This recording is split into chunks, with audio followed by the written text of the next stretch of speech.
I wanted to voice my thoughts on this whole Freddie Gray situation because I'm hearing a lot of people talk about black people, stop rioting, stop looting. Why are you doing this? You look crazy. Even black people are talking about they look like animals. Let me ask you a question. Have you heard any white people say that they look like crazies or animals for the 1922 Tulsa, Oklahoma riots? Okay, that's too far back, right?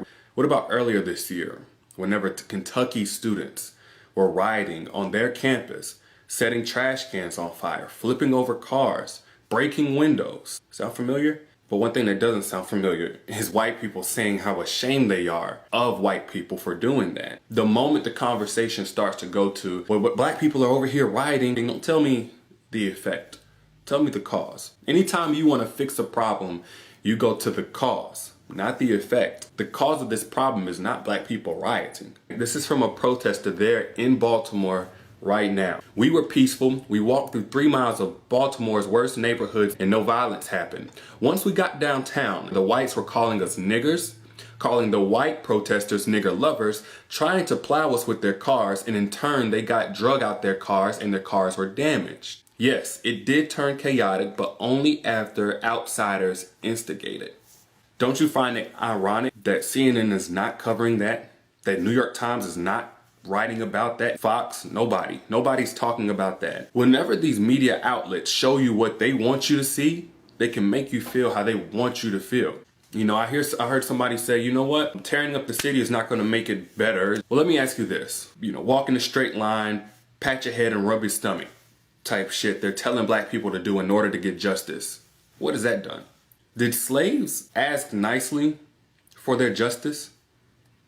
No, they tore shit up. That's not a black people problem. That's because of whoever created this chaos in the first place. So while you're calling black people uncivil, think about how uncivil it is to damn near break somebody's spine.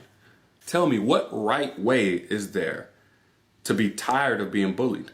What right way is there to be tired of being scared, being ignored, and being killed, agitated, lied on, lied to? What happens whenever we protest the right way? Whenever we peacefully protest and we hold picket signs, somebody comes, they rock us to sleep with promises of, we hear you, and this kind of thing takes time. Meanwhile, nothing changes. You know, they were peacefully protesting the exact same thing 50 years ago. And here we are. It's almost like whenever you go into a store to buy a soda and the clerk tells you, hey, you just bought that soda, but we're doing a buy one, get 3 free.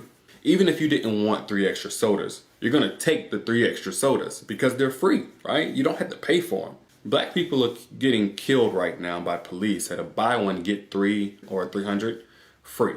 That's what's happening in the black community. Yes, black people have every right to be pissed about that. So no, I'm not for anybody getting hurt in the protest. What I'm saying is that shouldn't even be the conversation. But if it is, let the blame go to the right people who caused the entire situation. R.I.P. to Freddie Gray. Condolences to his family. Derek Jackson here, signing out. Peace.